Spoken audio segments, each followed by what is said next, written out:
अलग अलग सभाएं अपने कार्यक्रम आयोजित करती रहती है, लेकिन साहित्य का बेहद टोटा है जाट समाज में। अगर हम चौधरी छोटूराम जी की किताब भी, जिन्होंने भगवान मानते हैं, ढूंढने निकले तो 50 घरों में भी नहीं मिलेगी।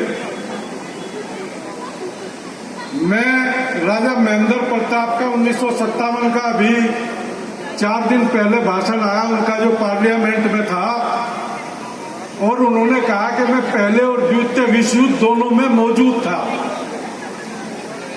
और लास्ट में उन्होंने कहा कि जातीय एकता भी बेहद जरूरी है, और जहां जो जाति बहुल्य है, सत्ता और शासन में भी उनकी उसी तरह की भागीदारी होनी चाहिए। ये 1957 की कहावत है।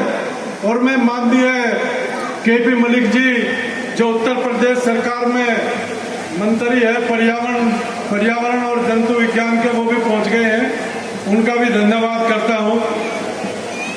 तो मेरा ये निवेदन है कि अगली पीढ़ी पढ़ने लिखने वाली पीढ़ी है, सुनने वाली पीढ़ी बहुत कम है, उसको साहित्य चाहिए और तमाम महापुरुषों पे साहित्य चाहिए। और उसकी शुरुआत के रूप में जो चौधरी छोटूराम ने और उनके साथियों ने 1912 की रोहतक की जाट कॉलेज की शुरुआत थी, जो उसके बाद 1917 में बड़ौद पहुंची, 1924 में मुजफ्फरनगर पहुंची, और 1927 में वो बुलंदशहर पहुंची, 1917 में ही वो सीकर भी पहुंची। और जिसकी देन यह है कि आज जो दिल्ली के पढ़े लिखे लोग हैं, उससे ज्यादा पढ़े लिखे लोग हमारे समाज में उन स्कूलों और कॉलेज से पढ़ के आए जो हमारे पूर्वजों ने बनाए थे।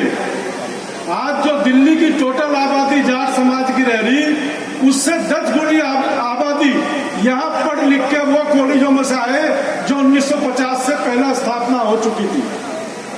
उस कार्यक्रम को हमें दोबारा जिंदा करना होगा। अपने गांव, स्कूल, देहात के कॉलेजों को फिर ताकत देनी होगी।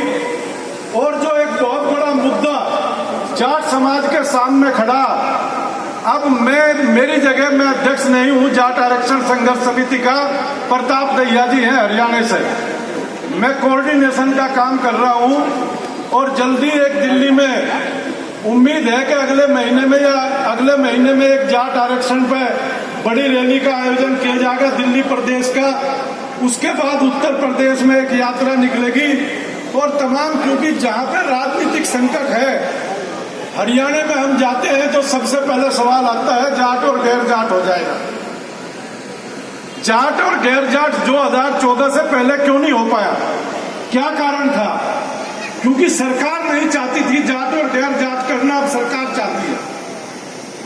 तो समझदार लोगों को, जो बहुत बुरा मुद्दा है, जो गांव में भी परिवर्तन लाएगा, देहात में भी परिवर्तन लाएगा आरक्षण का, उस पर भी चिंता का विषय है। आप सब यहाँ आए क्योंकि दिल्ली प्रदेश के अध्यक्ष भी हमारे यहाँ बैठे हैं, मास्टर जयकिशन डबास जी, और चर्चा कर रहे थे भाई दयानंद देशवाल जी, रोहतास हुड्डा जी, कि दिल्ली में एक आरक्षण पे भी सम्मेलन होना चाहिए, क्योंकि दिल्ली का प्रदेश में आरक्षण है, उसका बहुत आसानी है। जम्मू कश्मीर में भी पिछले दिनों मिला ही है ओबीसी में आरक्षण। तो मेरा आप सब लोगों से निवेदन है कि भाई जो मुहिम आप चलाए हुए समाज की, मैं फिर धन्यवाद देता हूँ रोहिणी जाट सभा को, जिन्होंने पूरी दिल्ली से बाहर से भी लोगों को बुला के मान सम्मान दिया और सभी क्षेत्रों के लोगों को बुलाया। ये बहुत बहुत धन्यवाद के पात्र है। जय हिंद, जय जाट, जय छोटूराम। चौधरी यशपाल जी का बहुत बहुत धन्यवाद। हमारे बीच लोकप्रिय